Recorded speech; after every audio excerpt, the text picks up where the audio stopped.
بصي اللون ده الطعم كله قرمشه. ايه الحلاوه دي،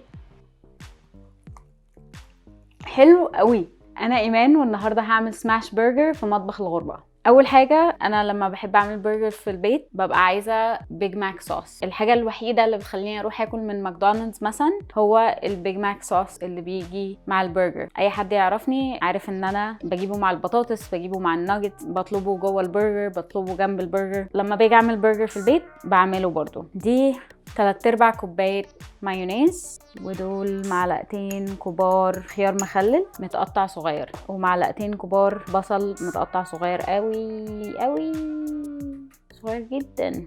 نص معلقه صغيره بابريكا، مش البابريكا المدخنه، البابريكا العاديه جدا، وربع معلقه صغيره توم باودر، وربع معلقه صغيره بصل باودر. ودي معلقه كبيره امريكان ماسترد اللي هي المستردة العاديه جدا مش الديجون. هقلب.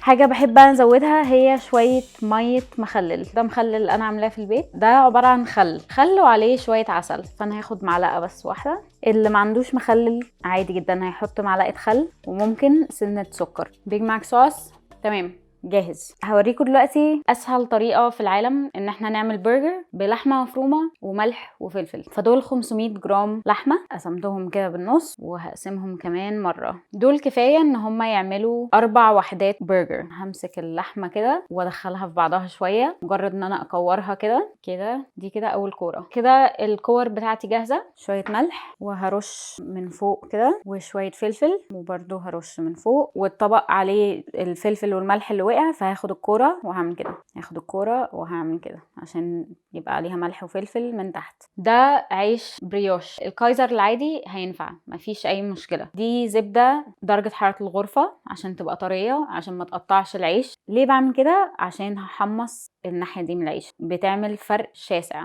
ماشي، الناحيه التانية كمان.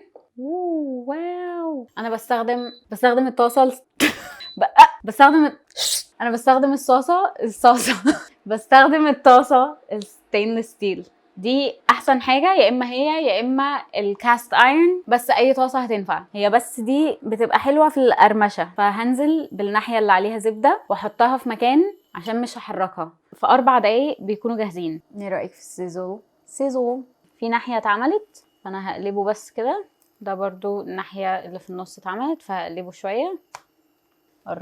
جرب نار الغيرة. هو ده اللي احنا بندور عليه.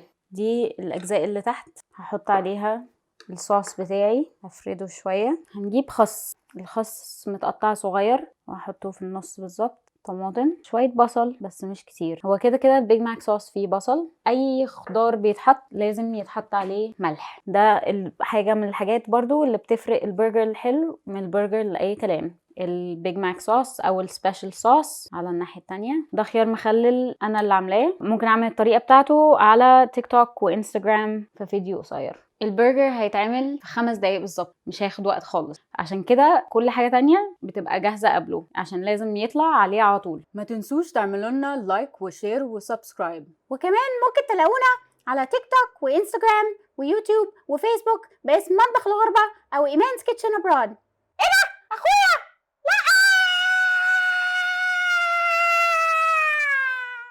دي جبنه جوده، اي جبنه هتنفع، ممكن تبقى مبشوره ممكن تبقى شرايح، مش هتفرق. انا عشان مستخدمه شرايح فانا مطبقاها بالطريقه دي علشان اكيد هتسيح، وانا مش عايزاها تسيح بره البرجر وتلزق في الطاسه. اهدرت جبنه على الفاضي. لازم الطاسه تكون اوريدي سخنه، دي قاعده. دي نار اعلى شويه من اللي قبل كده اللي استخدمناها للعيش. هنزل بزيت الزيتون، هستنى بس دقيقه زيت الزيتون برضو يسخن. انت سخن. محتاجة حاجتين، حاجة مفلطحة كده وحاجة ازق بيها من فوق. 1 2 3 وقعت على طول. مش هستنى، هنزل كده اهو. هو ما بياخدش وقت كتير خالص. انا هستنى لحد لما يطلع سائل احمر كده من فوق. ده معناه ان انا جاهزة ان انا اقلبه الناحية التانية. ده السائل اللي انا بتكلم عليه. هوب. بصي اللون ده الطعم كله قرمشه. ده كده مش محروق، مش اوفر كوكت، مش اي حاجه. هو ده الطعم اللي احنا بندور عليه، ده اللي بيخليه احلى من اي برجر تاني. وعلى طول قفلنا عشان الجبنه تسيح. هنفتح نشوف هل الجبنه استوت. حلو قوي.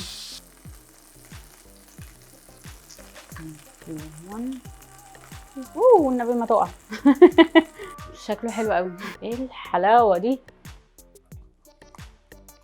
حلو قوي، حلو قوي. موضوع ان احنا بنعمل له سماش كده وبنضغطه فبيقرمش، اللي هو الحتت دي القرمشه اللي من الجناب دي، هو مش محروق، هو من جوه مستوي مظبوط، مقرمش من فوق ومقرمش من تحت. التكستشر فيه العاب بتتلعب. ماشي.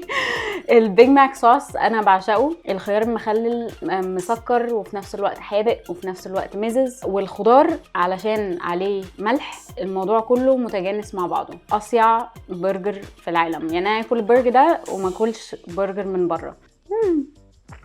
حلو قوي بجد، حلو جدا. هروح بقى اعمل اخوه.